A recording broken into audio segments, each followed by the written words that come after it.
one. Hello and welcome to Cyrils Brettspiele durchgespielt. My name is Niels and today I have a very special guest on my show. It's Elad Goldsteen from Golden Egg Games. Hi Elad. Hello.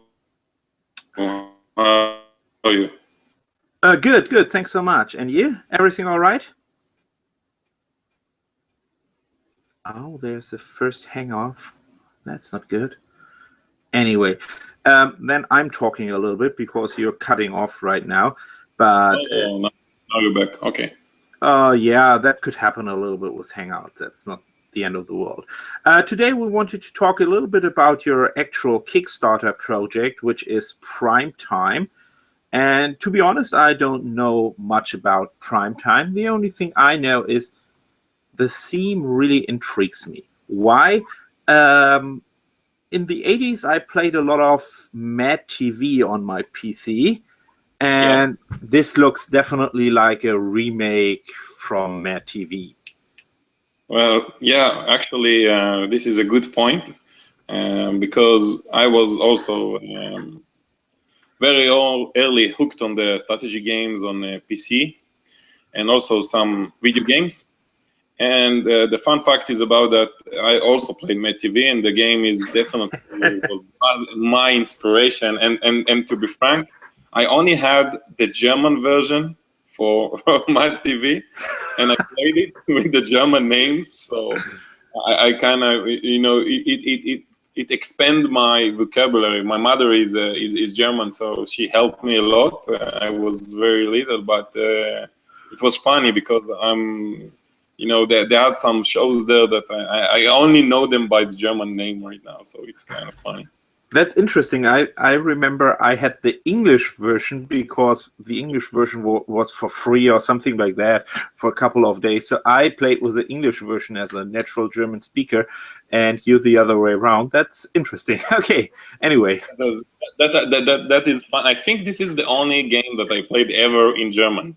But definitely, I liked it so much, so the language barrier wasn't so much trouble. You know, so. No, it was very easy. It was very easy. So the new game for Golden Egg Games is inspired definitely by Mad TV. Is that right? Yeah. Well, if you can follow my games, most of my games are inspired by PC games, old PC games. This is my kind of small thing that I do. I liked very much every strategy game back in the 80s, 90s, and stuff like that. And I always try to capture the essence of those games and try to bring them to life with board games, with more social skills and more adaptation to the new age strategy games, which is board games right now. So. Yeah, yeah. The new PC game is board games. That's what I'm feeling as well. I mean, maybe PC gamers disagree with that, but anyway. Yeah. But you don't have many strategy games anymore right now, so this is a fact. You know, most of them are. I don't know because I didn't play much last year or this year PC games, but you know, first-person shooters and you know. Stuff like that you just roam and do your stuff, but I don't think I know about new strategy games, but maybe it's just me because I'm just not really informed about that. So. Okay, then let's focus a little bit on your Prime Time game and explain me what is unique on Prime Time. What is the core mechanic of Prime Time? What makes that game to an outstanding game? First of all, the theme is very unique. I chose that theme mainly. When I start my new design, I start with the theme and the game that I liked that was inspiring, which is basically Mad TV. This is like Mad TV the game. So I'm trying to distill it so all the cool facets that the PC game had in a small fracture of time, which is it's not so small. It's the game runs for 30 minutes per player, which for 4 players can drag to 2 hours, which is on the longer side of that. I think it's still, if you play the game, you know that each minute in that 2-hour game is very stressful or exciting, or I don't know. I get excited when I'm stressed in this kind of games. And the game itself, it's a economical simulation that you are trying to run your own TV network, and by doing so, you will try to fight about to get demographic cubes, which are placed on each day of the week, and you have only one show to air on each day of the week against your rival. So you need to pick your fights, basically. You need to choose wisely you have a lot of decision to make, because on each day you have different kind of demographic cubes. We have 6 demographic cubes. We have teens, we have men, ladies, families, elderly, and we have also a wild card, which I call them couch potatoes, which are they can see anything. They are just sitting there waiting for you to air something, and they will go on to your show.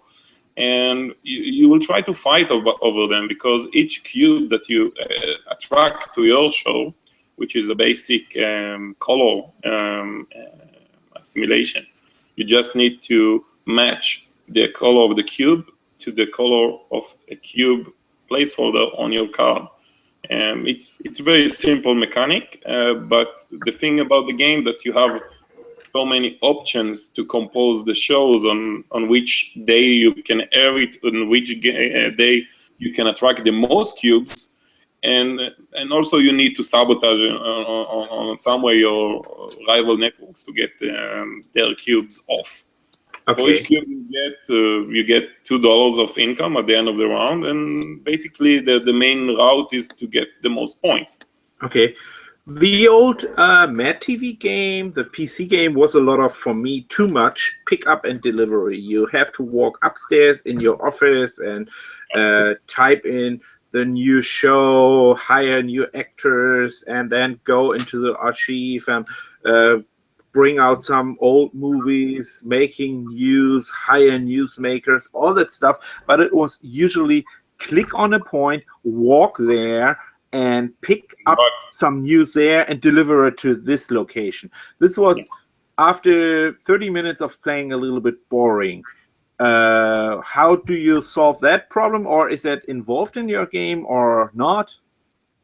Well, as any game, it's just inspired about that. So the main thing that you can see resemblance in those 2 games are the TV guides. And so the schedule, okay? So on Mad TV, you have a night schedule that all you want to do is to run away, take those shows and put it on your schedule. Correct. So this is the essence of Prime Time. You have your own TV guide. You can only air one show, which is a simplified version. You don't have to run the entire day, but you do have to run it 6 times. The game runs for 6 rounds. So what you're trying to do in the development phase of each round, you will try to bid for, which is a cool Euro mechanic, to bid for talents, which are the stars, writers, producers, all of those guys, and you try to bid for new shows that you are trying to do. And like Mad TV, you have single shows, which are like TV movies, that you can run them just one time, and then you can get them from the archive, like rerun, which is another cool thing that I got from that game. And you have mini-series that runs through up to 3 rounds, which is 1 season. And you have the full series, which like the developed series that you can do in Mad TV, that can run from round 1 till the end of the game, which can attract the entire game cubes potentially. It's all about potential in Prime Time. Everything looks good on the card, but your plays, your moves, your decision will actually change your it's a very rewarding game. It will get, if you play it well, then you will get more money and more points. Okay. If you do mistakes, the game is like is like the real life. You will probably lose. So. Okay. So it sounds there's definitely an auction mechanism in it. Is there also a worker placement in it? So do you have limited actions, or what is the core mechanism? Yeah, people like to call it worker placement, but it's actually everybody has the same amount of time. So you have only 3 actions to do in the development. You take your one in turn order, you will take one of your action pieces or a player token and place it. So you have a limited time, which is like you had in Mat TV. You have it's a very stressful game. You have limited time to pull everything off, which you will never do. So you need to pick your fight. So with those 3 actions, you can either bid, you can either bid for a show or a talent, or do some other action that can provide you a benefit for the game. So we have 5 basic actions that you can pull with your player tokens, which are like worker placement because most of them are limited on the board. So you can invest in research and in R&D, research and development. So you can get to be the first player, which is very important.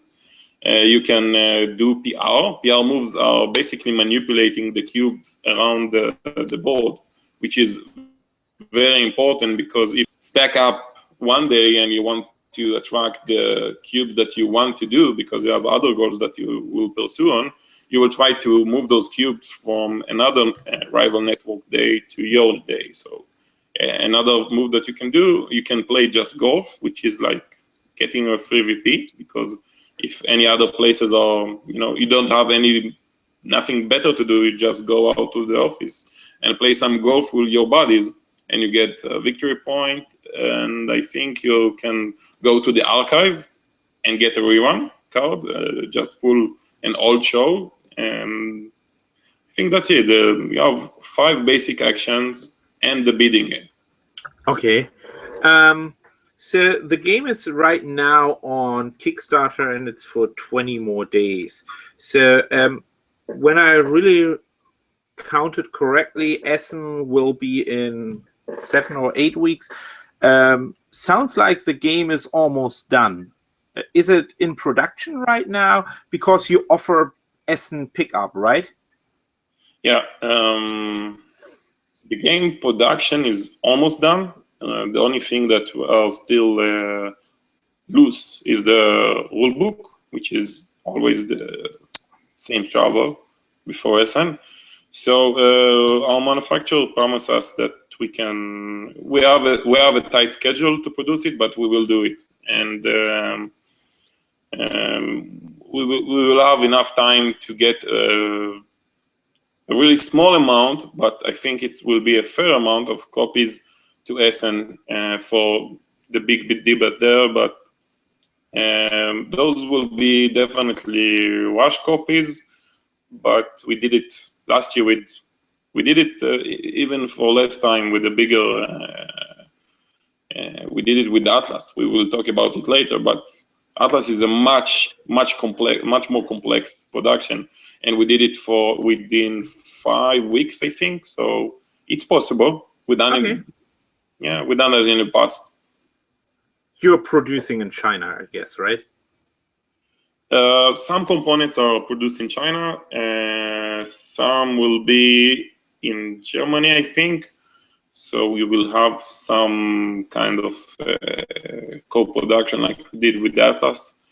Yeah, but most of the parts usually done in China. Okay, that sounds like the game will definitely be available at ESSEN, which is great because, I mean, especially for the European and my German audience, ESSEN is the show of the year. That's the most important show in Europe. Maybe not for the US, but anyway, we are talking to Europe right now. So the next big game, or I don't know if it's a big one, but the next game will be Rome. Will that be available at ESSEN as well? That is a bigger question mark, but I think that at least a demo copy. At least, yeah, that's for sure. The product we scheduled to finish the production by the 17th. So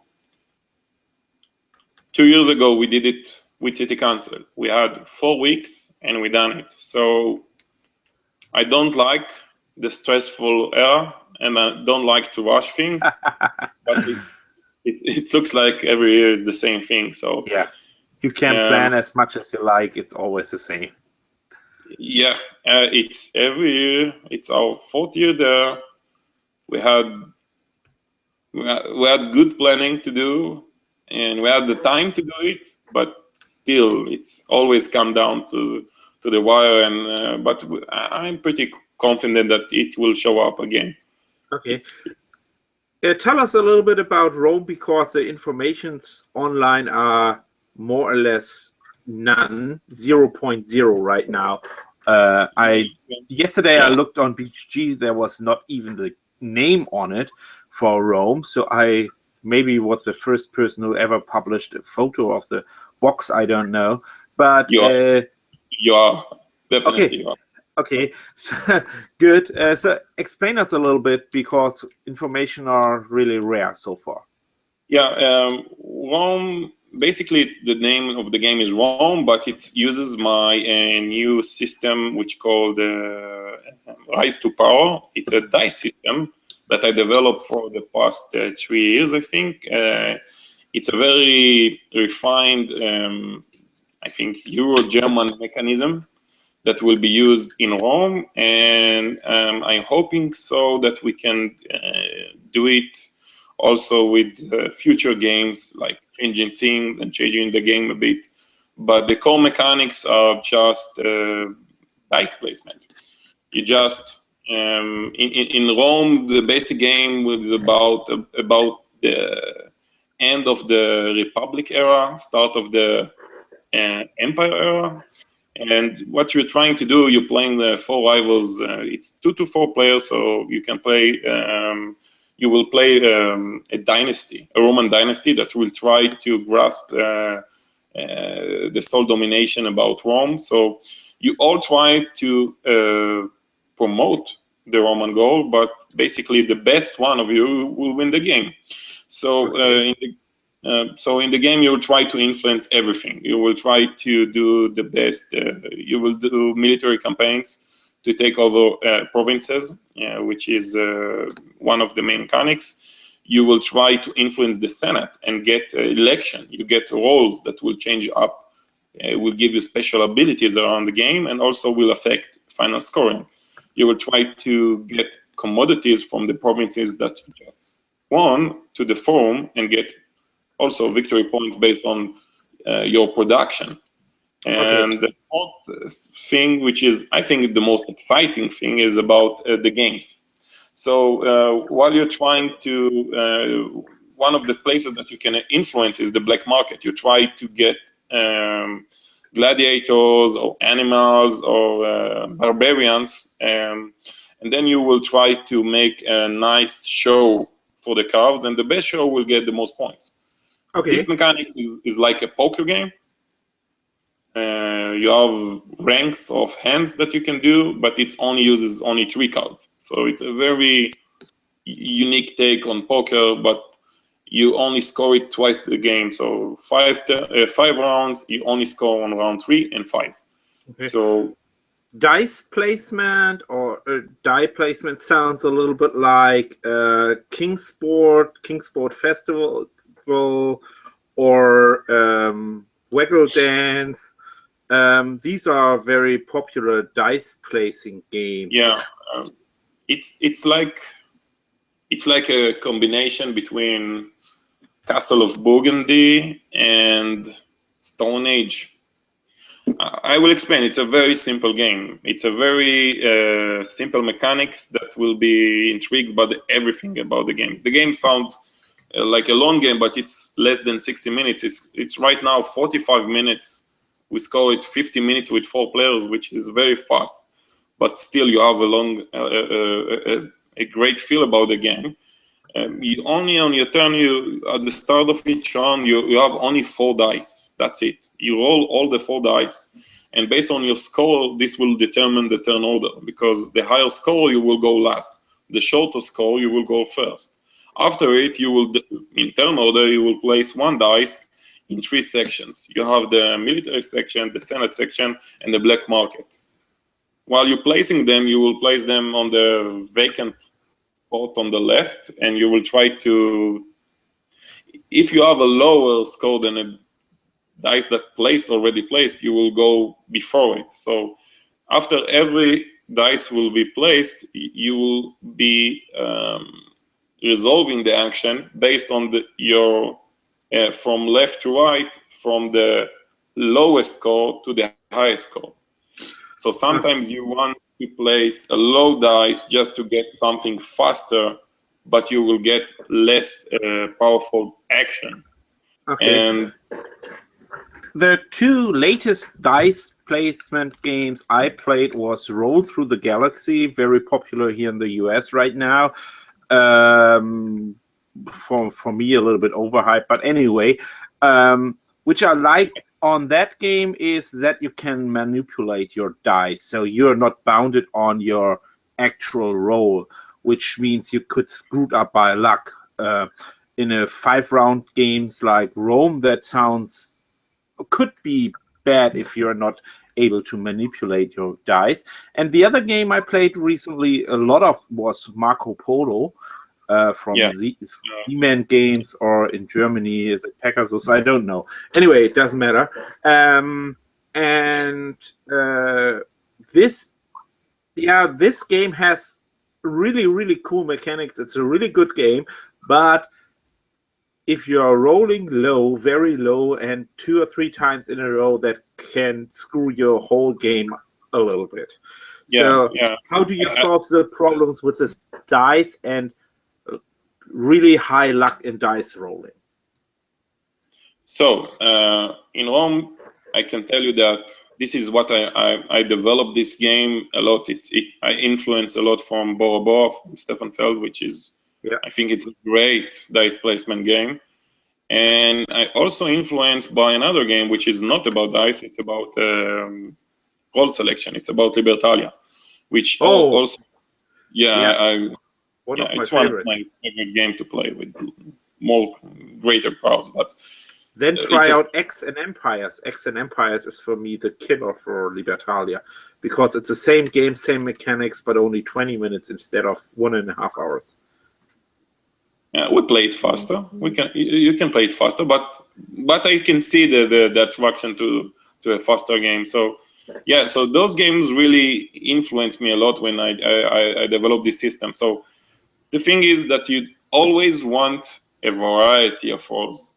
You want the high scores to go maybe on the military provinces, because in the military provinces you need a lot of power to overcome bigger threats.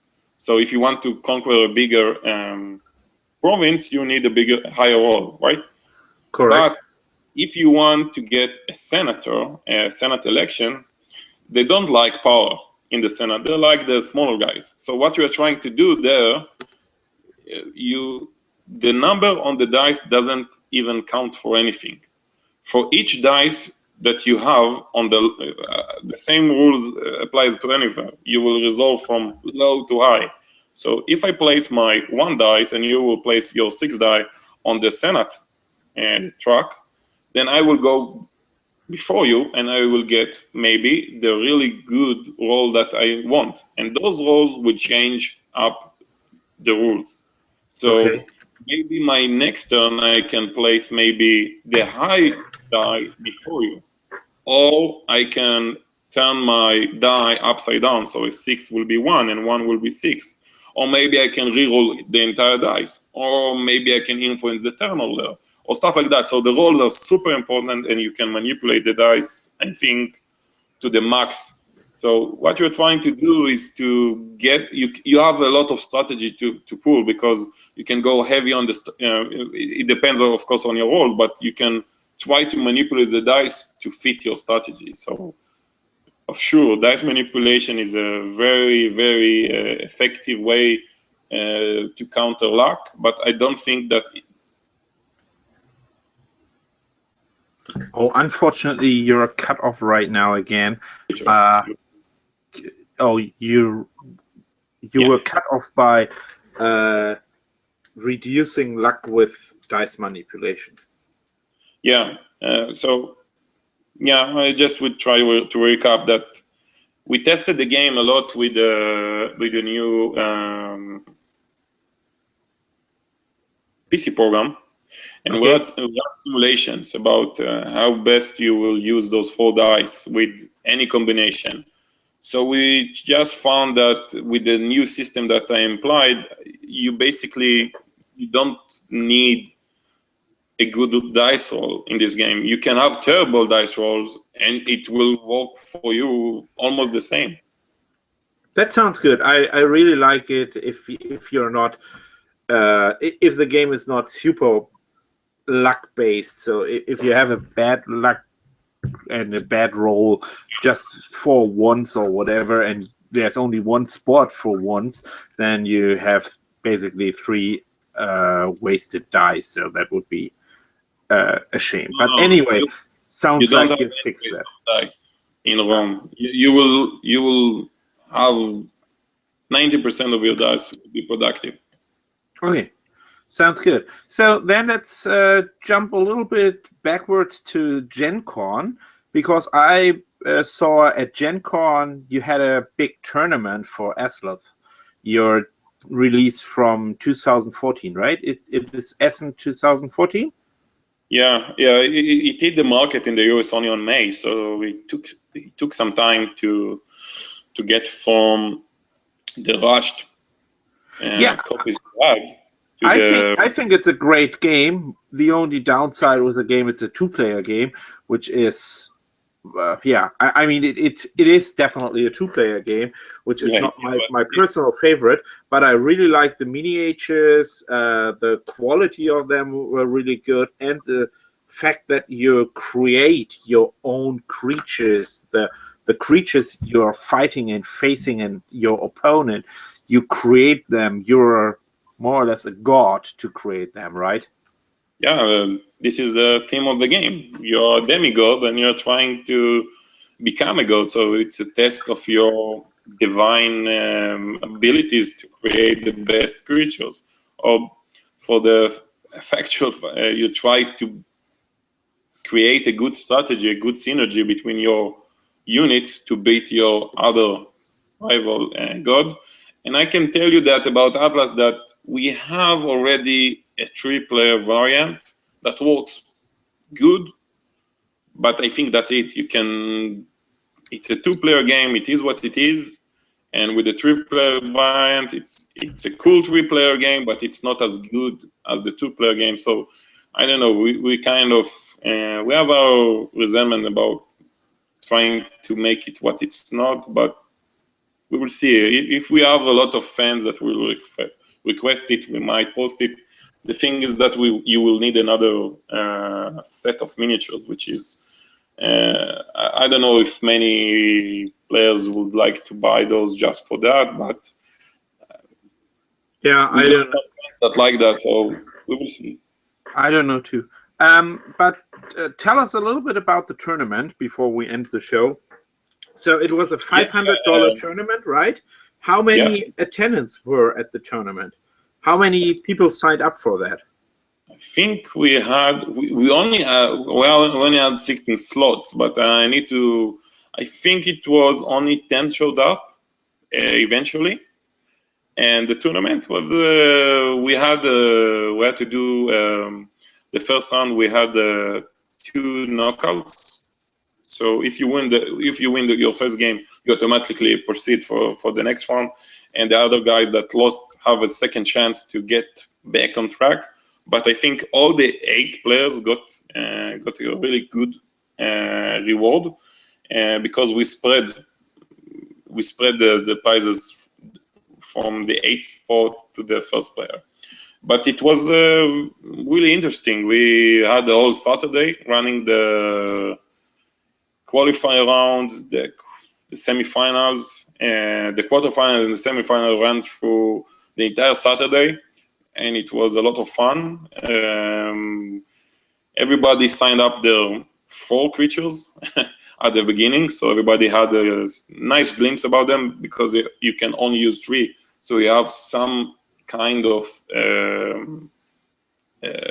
restriction, but you have some kind of you have enough options to maybe outbid or outsmart your player, because you don't know which miniature, which creature you will pull off in each round. And I can tell you that the 2 guys that got to the final are very serious. You know, they have like the best strategies I saw. They thought about every piece, every point. You have a point system in Athlas, so they really thought about every point and took it to the max. And it was great fun just to see it. And from what I heard from the contestants, they had a blast playing the game and compete against the best player right now of Athlas. So we had a good time. Sounds good. Are you planning to do that as ESSEN again? It's a good question. The thing is that in Gen Con you have a lot of table space. That's correct. In ESSEN you do not. So it will eat up a lot of our booths. We have a nice, big, comfortable booth, but I fear it will make it. And another thing, I don't know. Maybe we'll just do like semi-finals, just to get a representation, because we do have a German Atlas version out there. Yeah, so. I know. But anyway, I guess we both know that a lot of people in Germany wish to have more things going around Essen, a little bit more Gen Con-ish, so that events will happen after the show and things like that. Did you thought about renting a restaurant or whatever, or a pub or things like that, and having a tournament for 2 evenings in a row in there? I mean, that could be a solution for the booth problem, or? I never thought about it. It sounds like a really cool idea, and yeah, I would love to try this route, because the thing is, the exhibitor hall in Essen is closed, and then everybody goes, which is and plays at the hotel lobby, which is another spot that might be a good solution for that tournament. But then you will have to get everybody to that lobby, and which is the hotel don't like outcomers, and pubs do like. So I think a pub will be a pub, or just a nice quiet restaurant will do the trick. But yeah, I really wish that in Essen, even in the show, just a small hall, maybe, you know, the old halls, just open one of them and run tournaments and events and stuff and fun stuff, so people are not so dense and occupied in the exhibitor hall, which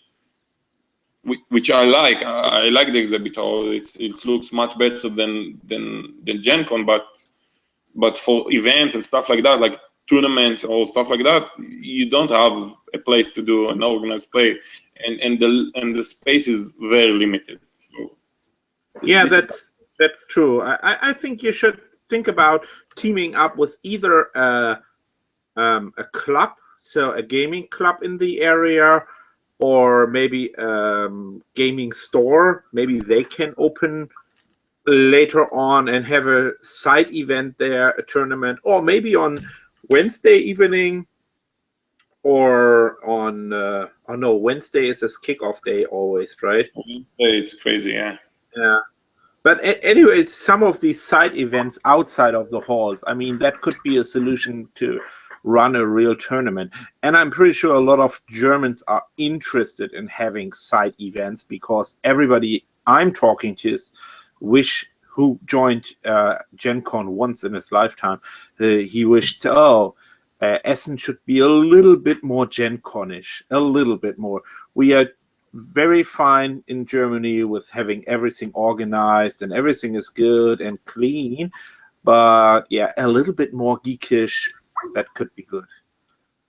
Yeah, I agree, and of course I wish that Gen Con exhibitor hall will look like Essen exhibitor hall, but it's both wishful thinking. But the event space and the organized play in Gen Con are superb. We actually, that's what we do. We just plan events this year because I thought it's more attractive for players that and attendees at Gen Con. They like that the fact that we just came here there just to play with them. We don't try to sell them games. We don't try to take their money. We just want to play with them, fun games. In the long term, you want their money, but that's fine. It's a business. No, it's a business, but we will much. Also, for myself, I was more relaxed because in the exhibitor hall you have people coming from all over and asking for that and that, and you don't have time just to do a good demo or just to speak to this guy that just liked your game, which is, I think, some of the meaning that lost there. And definitely in ESSEN it's so loud you cannot even spare break two words. Even if you're doing a demo, it's so loud there. So and the announcement and all the other stuff, it's not proper for an event to run inside the exhibit hall. So yeah, for sure.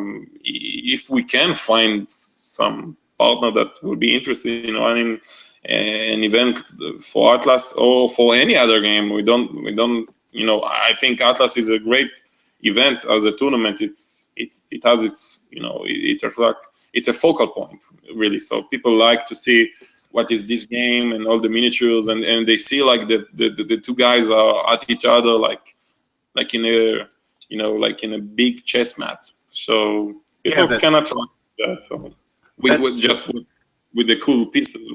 Okay, before we end the show, Elad, just let me ask you, because we didn't talk about your booth number, how can people find Golden Egg Games in Essen? We will be in the same space that we had last year. We in Hall 1. It's 1D146. Okay.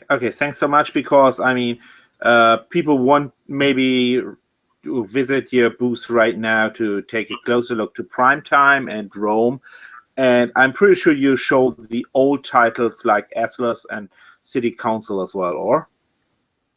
We will have Athlas. We will run demos for Athlas, and also we have a new edition for City Council. We just finished the German rules, so it's not. It won't. This is for sure won't be ready till Essen, but we are planning to do a German version for the deluxe edition for City Council, which is a kind of co-op. You have two modes. You can play co-op game, and you can have the competitive game, but with all the German components. So you have a new, fresh rule book and fresh new cards that you can use with the German language. This will be available maybe in 2016. We will see, but we will have a full game showing up the new rules for City Council. And yeah, everybody is welcome, and we will post everywhere. Facebook.